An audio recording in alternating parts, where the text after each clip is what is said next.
Good afternoon and welcome. This is Will Hawkins from the ACR Journal, and thank you for registering for our R32 webinar today. We've got a number of panelists here, which I'll introduce you to in a second. Those of you who've registered, thank you very much for doing that through the r32webinar.co.uk. There will be an opportunity to ask questions to the panelists, which I'll talk about later on.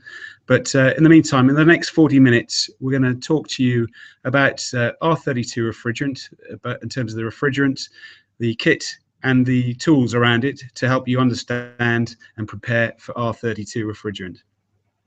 So the next thing I'm going to do, I'm Will Hawkins, I'm the editor of the ACR Journal, and I've got three experts, industry experts here to help you out, and I'll introduce them now. They are going to be speaking in this order, and firstly there's John Ormerod, who's the Managing Director of AGAS, who's the first up. Then there's Martin Ives from Fujitsu. In fact, that's the wrong way around. That should be Scott Davis, who's going to be on next, from JVAC, and then it'll be followed by Martin Ives. So without further ado, I'm going to hand over right now to John Ormerod, who's going to explain to you about a refrigerant R32 and the ins and outs of that for the next 10 minutes.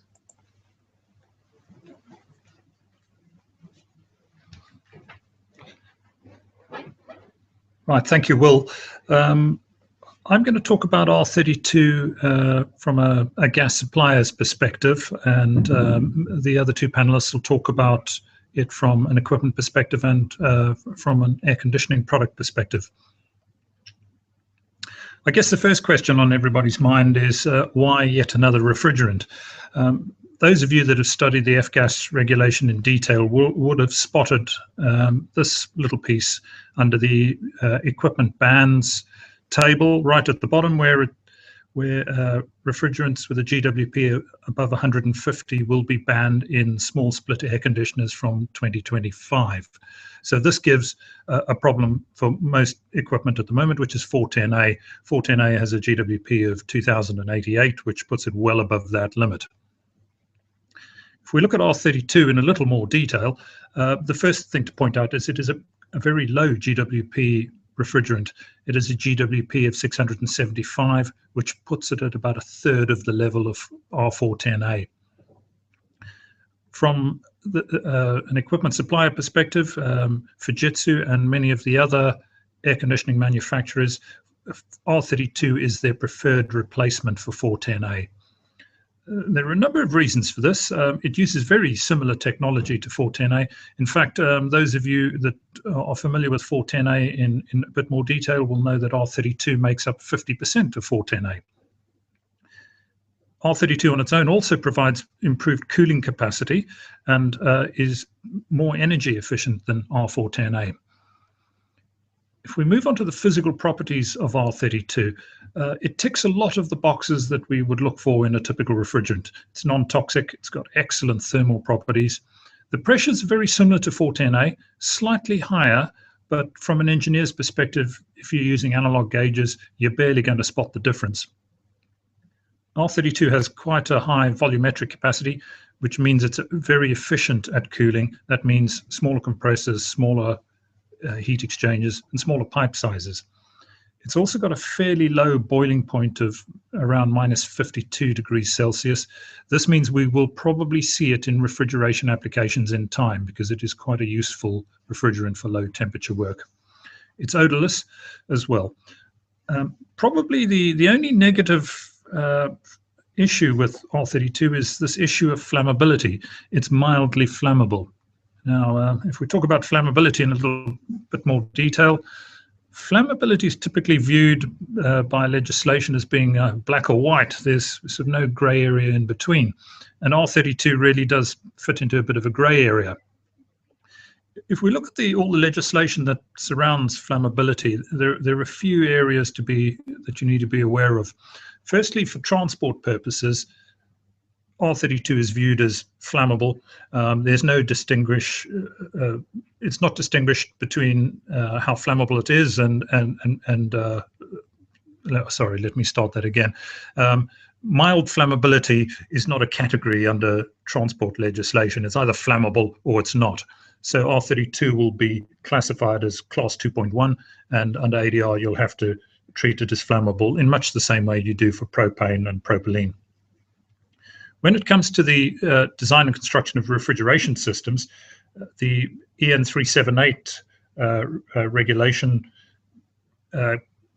covers, amongst other things, the maximum charge that can go into particular pieces of equipment.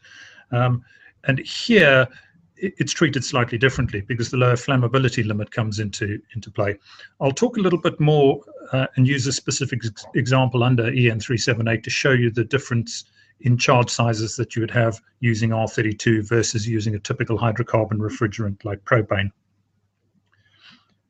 The final bit of legislation to be aware of is the Dangerous Substances and Explosive Atmospheres Regulation, otherwise known as DSEAR. This really covers the issue of flammable atmospheres that arise from using flammable substances. And in principle, it aims to ensure that ignition sources are controlled and that flammable atmospheres are avoided in the regular routine of work. Now, how easy is R32 to ignite? Well, there are a number of factors to consider here. The first is the flammability limits in air. R32 has a fairly broad flammability range of between 14 and 31%. But the fact that the lower flammability limit is as high as 14% in air means that you need enormous leaks to actually be able to produce a mixture which is capable of being ignited. The next factor is the amount of energy required to get a flammable mixture going. R32 needs considerable energy to get it going, and typically a naked flame is around the minimum that is required. Small sparks, static things like that are generally not sufficient in energy to get R32 going. R32 mixed with air also has a fairly low burning velocity. This is how quickly the flame would propagate, and it's pretty slow, and that makes ignition and then flame propagation fairly difficult, but not impossible, of course. If you compare it to propane and some of the other hydrocarbons, it's clear that R32 has significantly lower risks associated with it. However, this doesn't mean you can ignore your obligations under DSEAR. You need to appropriately risk assess doing any work on R32 systems and ensure then there's no venting of the refrigerant, that there are no sources of ignition that might cause problems, and that you use appropriate equipment. None of this is actually new because venting has been banned in the refrigeration industry for many years. Controlling sources of ignition is probably fairly new, but for those who've worked with hydrocarbons, they should be familiar with those already. Moving on to EN 378, I've got a little example here of how EN 378 restricts the application of flammable refrigerants according to the lower flammability limit and the volume of the room. I've got an example here where a cassette is utilized in a room which is 9 meters by 5.5 meters. And the chart at the bottom gives you the comparison between the maximum charge size you could have if you're using R32 versus the maximum charge size you could use using propane. And you can see there's quite a difference there. Now, 8.8 kilograms in a room that size would be a fairly large air conditioning unit, probably grossly oversized for the room. But you could end up with a fairly large charge size and remain within a safe range. Propane, on the other hand, you'd be limited to a very, very small charge size because its flammability limit is significantly lower than R32. And this means you're probably not going to be able to put enough equipment containing propane in there to cool the room adequately. If I move on to the cylinders, R32 cylinders are going to look slightly different to regular refrigerant cylinders. This is really because for transport purposes, the gas is classified as flammable. So they are red top cylinders. We've also changed the valve outlet to a left-hand threaded valve. This is to distinguish between it and non-flammable refrigerants. This also means that adapters will need to be used if you are using common refrigeration hoses which have a right-hand thread. We'll have a range of sizes available from fairly small right up to large cylinders. And of course, they'll be red top so that you can easily recognize that they are flammable. Best practices are required when using R32. Good quality brazed joints. Really, this goes without saying. You want to try and prevent leaks arising. Purge with OFN whilst brazing. This is because, one, you don't want oxidation inside your copper pipes, but also if you don't purge and a pipe is full of R32, you run additional risks of causing a fire. Leak prevention and detection. If the system doesn't leak, you don't have a problem. I think that it goes without saying. That applies to pretty much every refrigeration or air conditioning system. Use flammable recovery or receiver cylinders. Really, this is, again, best practice. It's best not to mix refrigerants in recovery cylinders. And of course, use appropriate tools with R32. They are slightly different in some cases, and Scott will talk about that in a few minutes. To summarize then, R32 should prove no more difficult to handle than R410A for most engineers. But however, you need to be aware of some different challenges, but these risks are fairly easily managed, provided you follow good refrigeration practice. I think R32 is going to be good grounding for many, as many new low GWP refrigerants are set to come onto the market, particularly for refrigeration usage. And if engineers have a good grounding in mildly flammable refrigerants, then they'll be well positioned to make this change. I guess the final point on that is keep up to date with industry developments. EN 378, for instance, is being amended at the moment, and that is really to bring it up to date with changes in with the adding of mildly flammable refrigerants to the industry. It is going to take into account, hopefully, A2L refrigerants like R32. The final point I've got is look out for this logo, R32 Ready. This will point you towards equipment and tools that are suitably designed for R32. Right, that's all I have from my side. I'm going to pass over to Scott Davies from JVAC, who will talk to you a little more about equipment and tools for R32.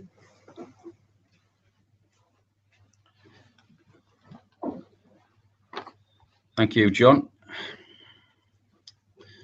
So for the next 10 minutes, I'll be taking you through the information you'll need to make sure that you're safe when recovering, evacuating and leak testing. This information will be based on the steps we at JVAC have taken and the technology we've used in our equipment to ensure complete safety. So I'll start with the Altima A2L refrigerant recovery unit. Firstly, and possibly the most important, is how to recover R32. We've designed the Altima A2L to offer the most spark-proof recovery unit possible to suit R32. Our main objective was to ensure that all electrical components, which are switch-based, were sealed. This was achieved by installing ignition protected on and off and circuit breaker switches rated to UL 1500. Another issue which we addressed was that on standard refrigerant recovery units, kettle leads have always been the standard. These type of power cords could easily spark when plugged in and out, so we have hardwired the lead with a 5-meter power cable. We'd strongly suggest that when purchasing a recovery unit for R32 that you do look to see that it will be hardwired, as this could potentially be the easiest point for sparks or electrical flashes to occur. To remove dormant refrigerant, we've also equipped the Altima A2L with a higher speed fan. This will increase the airflow and also assist with the higher capacity condenser. The Altima A2L has a twin-head compressor for larger capacity recovery rates, which is 216 kilograms of liquid per hour, 30 kilograms of vapor per hour, and with an impressive push-pull performance of 660 kilograms of liquid per hour. The Altima A2L is also compatible with all standard refrigerants, The hoses to be used can also be standard refrigerant hoses. This unit has already been on sale and in use in Australia for well over a year and has performed very efficiently and safely on R32. A side note which John previously mentioned was that when recovering refrigerant, the appropriate recovery and receiver cylinders with a left-hand thread should be used. These cylinders are available through Airgas and standard cylinders aren't appropriate. So next we'll move on to vacuum pumps. So the Bulldog vacuum pump has been 32. In the design period, we took on board that it would require the same spark-proof switch and hardwired lead as the Altima, and this is exactly what we installed. As we've been manufacturing vacuum pumps for over 40 years, we used our manufacturing and testing facilities in Melbourne to produce a mist-free vacuum pump. Engineers will know that when evacuating, mist can occur from the vacuum pump. The Bulldog has a special tool to prevent any exhausted oil. The filter will in turn lower any toxicity mix from any other sources of oil or refrigerants. The Bulldog is also fitted with a solenoid valve to prevent loss of vacuum, say if power was to be lost on a site. The valve also prevents any oil backstreaming. The specifications of the pump are designed towards large split systems and all the way up to multi-VRV, VRF size systems. The Bulldog is 6 CFM, has a displacement of 156 litres a minute and a fantastic ultimate vacuum of 1.5 micron. We have connections of 1/4 flare and 3/8 flare on the inlet of the pump, which is just generally the standard. The complete weight of the pump is 12.5 kilograms. When evacuating, we would also strongly suggest that the system is purged with OFN before evacuation. This is just to rid the system of any dormant gas. This would avoid any unnecessary compression of the refrigerant. To measure the vacuum, we would also suggest using an analog torr gauge such as a JVAC CR2 40 analog torr gauge.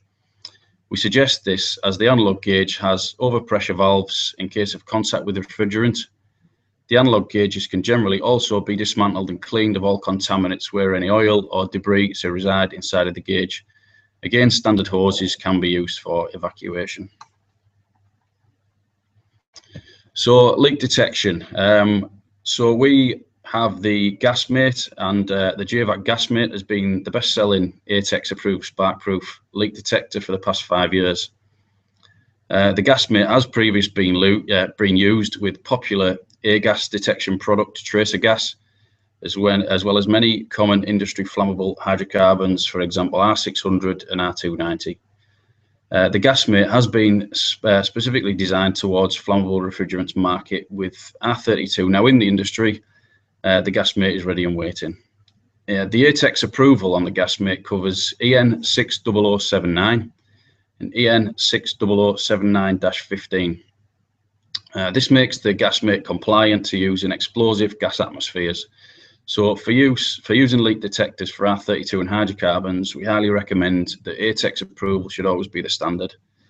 The Gasmate is classified at UL 913 Class 1, which is the standard for intrinsically safe apparatus. As with all JVAC leak detectors, they are highly sensitive to the refrigerants which the sensors are set to. And under F-gas regulations, the standard for leak detectors detection rate should always be under 5 grams per year. The Gasmate will easily detect to the equivalent of 1 gram per year. So this detection rate makes the Gasmate very accurate when pinpointing the smallest of leaks on any R32 systems. The features of the Gasmate include the sensitivity slide button, which can increase and decrease the sensitivity. This gives the user the ability to increase the sensitivity to maximum when trying to locate the hard-to-find leaks. The sensor on the Gasmate is a replaceable part and will generally, on everyday use, last around 2.5 to 3 years. The Gasmate can detect standard refrigerants with ease. However, we would suggest that the TechMate and the D-Tech Select are used for all standard refrigerants, as the sensors are highly tuned specifically for this purpose. So next we're looking at refrigerant manifolds. So with manifolds for R32, there isn't a great deal that's going to change. The scale on the manifold will change, and the Refco dual scale manifolds will have R32 and R410A as standard. These will also read the pressure in bar and PSI. As with all manifolds, they'll come in the Refco green carry case and will come with 36-inch hose set of red, yellow and blue. The red and blue hose will be 1/4 to 5/16, and the yellow will be 1/4 to 1/4. The AC system connections will be 5/16, which is the same as R410A. So all hoses come standard with valve depressors also, and the sight glass will be standard on all R32 Refco manifolds. We would strongly suggest that all refrigerant manifolds are used for only the refrigerants which are stated on the gauge heads. Pressure testing with manifolds is a bit of a breach of best working practices. So refrigerant manifolds featuring sight glasses should really never be used with OFN. For pressure testing R32 systems, we'd suggest that an industry standard 0 to 50 bar nitrogen regulator and a PVR pressure testing manifold are used. So we'll now move on to the refrigerant scales.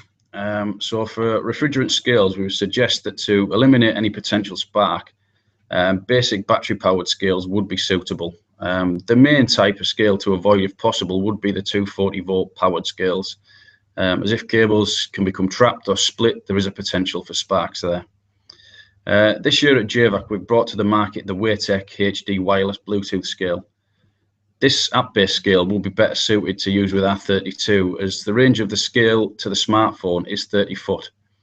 This means that when charging or recovering R32 refrigerant, a safe distance can be kept even as far away as out of the room or out of the area the condenser is located. The app is designed so that target weights can be programmed into the phone, so that when the refrigerant is reaching its target weight, an alarm will sound on your phone, and that warning will be that the target weight has been reached. At this point, the engineer can then approach the refrigerant and either change or shut off the bottle. The WaveTech HD features a job log feature, so that all charged or recovered refrigerants can be logged on the app along with all other information the engineer really can wish to enter.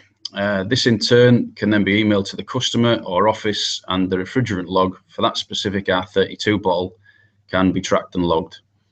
Another great feature of the WaveTech HD is that it is IPX4 splash proof rated, meaning rainwater, bottle condensation cannot ingress really into the connections.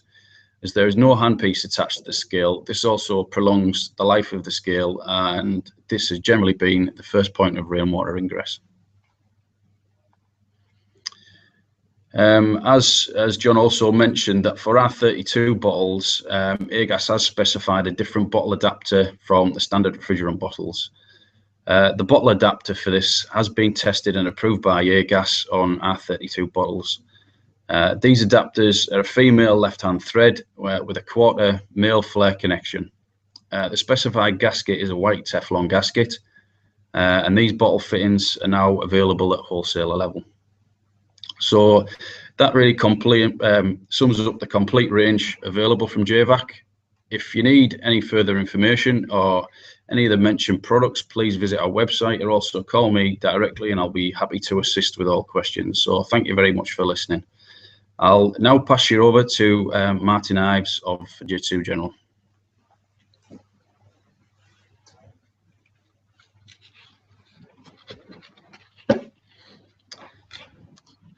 Thank you, Scott. I'd like to introduce you to Fujitsu's next generation of R32 systems. Now, every so often, we are faced with challenges of new refrigerants. High pressures, blends, and flammability are just a few changes we are becoming more familiar with. I'm sure you'll remember when we're looking at phasing out R22, the likes of 407, discussions of fractionalization, and glides were big discussions at the time, and then the higher operating pressures of 410A. But yet 410A has become the standard refrigerant in most air conditioning units. R32 is the latest refrigerant to send shockwaves through our industry. I'm not sure, but if you've been using 410A, R32 actually makes up 50% of 410A. And R32 is a single component refrigerant, making it nice and easy to use and recover. R32 was first introduced into domestic air conditioners in 2012. In June 2011, under the Ministry of Economy, Trade and Industry of Japan, Fujitsu and other leading manufacturers agreed to help introduce R32 technology into Indonesia as part of the phase-out of R22. Since R32's launch, the global market has adapted quickly, with the likes of Japan, Indonesia and Australia now having in excess of 50 R32 systems registered in each of their markets.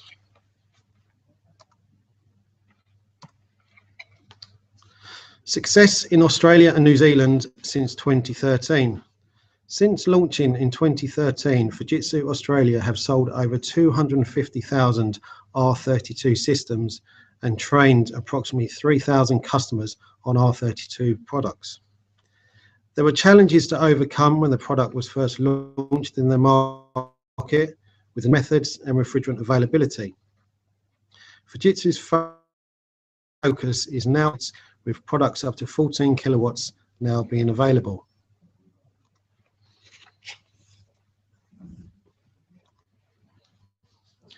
R32 has a higher cooling capacity than R410A, increasing the efficiency. We can see here the efficiency of a typical R410A Fujitsu product and an R32 in cooling, and again in heating. We can see an increase in efficiency by approximately 20% when we compare the two.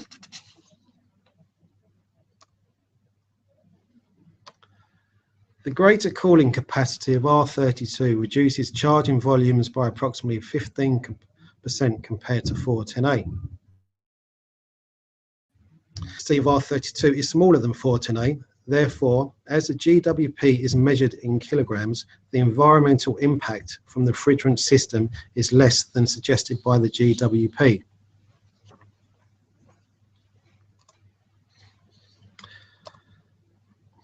Longer pipe runs without additional refrigerant.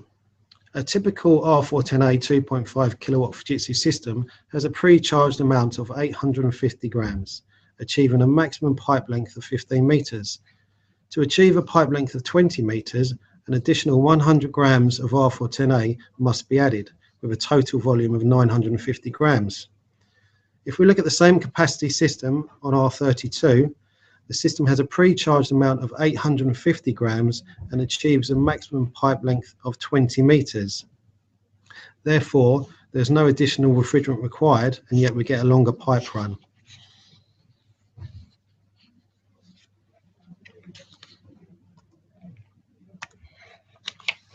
Reduced physical size of the system and the pipe diameter. Now, if we look back at R22 systems, we see them nowadays, they're very big, bulky systems, and we can see the reduction in pipe sizes when we compare them to the likes of R410A systems. And again, with R32, due to the greater cooling capacity, future R32 systems can be considered for the reduction of the physical size of the system and also the pipe diameter.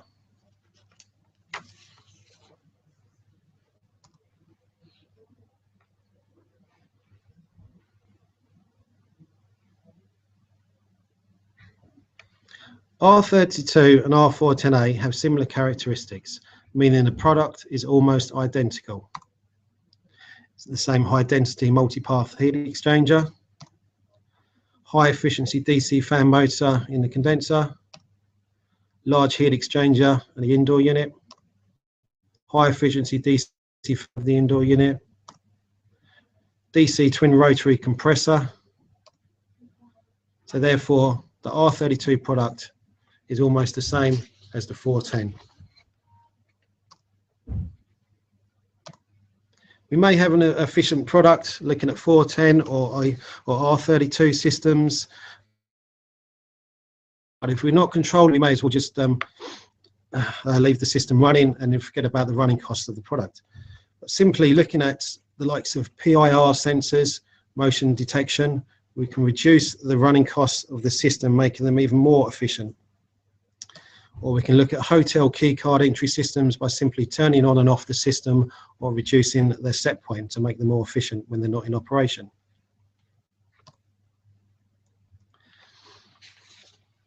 System design. 3 items design engineers considered for fire prevention. Construction that makes refrigerant stagnation minimized. Electrical parts have been designed to make ignition difficult, non-spark components. Chassis design makes fire propagation difficult, all reducing the risk of fire.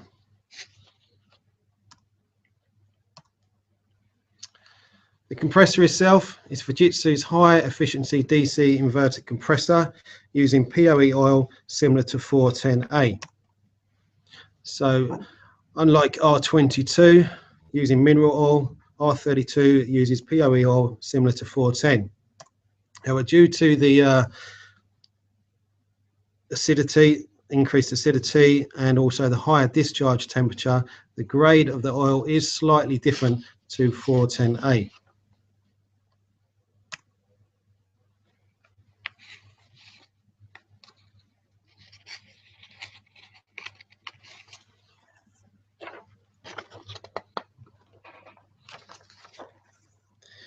If R32 is ignited, the byproduct that is released is hydrogen fluoride, which is toxic.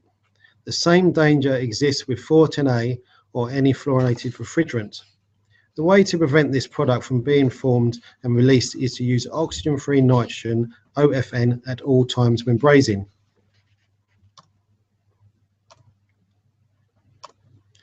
Now, just reminding you of the flammability issue of R32.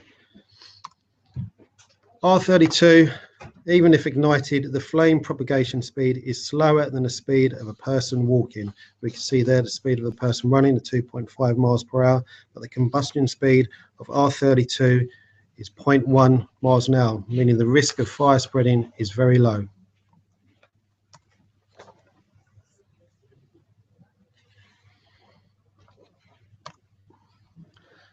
The tightening of flare nuts is not only important with R32, but any refrigerant that's contained in the system. Therefore, it's important to use a specified tightening torque, otherwise the flare nut could crack or leak over time.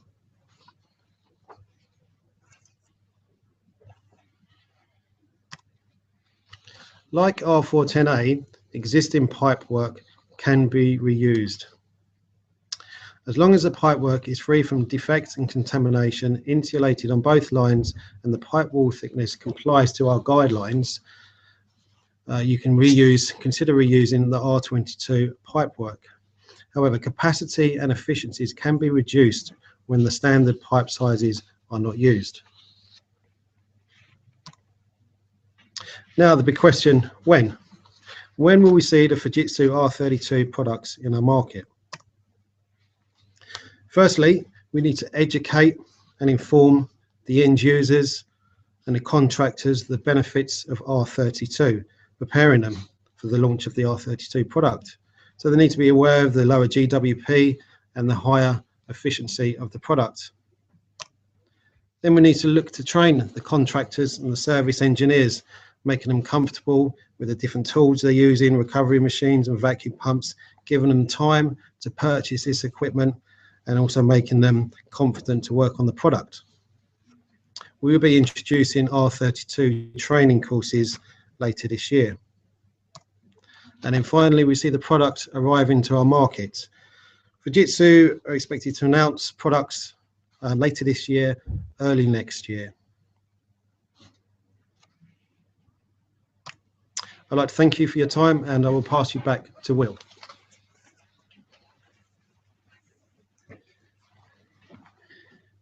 Thank you, Martin. That was great. That draws our webinar today on R32 to a conclusion. I expect a number of you will have questions, so we left put on our R32 Webinar.co.uk website. There's a form there. If you want to send us any questions, the ACR Journal team will gather that and send it out amongst the 3 speakers today. So we'll get back answers to you on any questions you have. In the meantime, we'll also put up a recording of this webinar onto the R32 Webinar website, along with slides and any other useful materials which will help you with understanding R32 and help you get ready for this refrigerant coming to the UK. So that's all from me now, and so I want to thank John, I want to thank Scott, and I want to thank Martin for their contribution, and also finally to thank you for your attendance to this webinar, and we very much look forward to hearing from you, all your questions on the R32webinar.co.uk website. So that's it from us for the time being. So thank you again for taking the time out of your busy days and listening to us, and we'll be back in touch with you very soon. Thank you.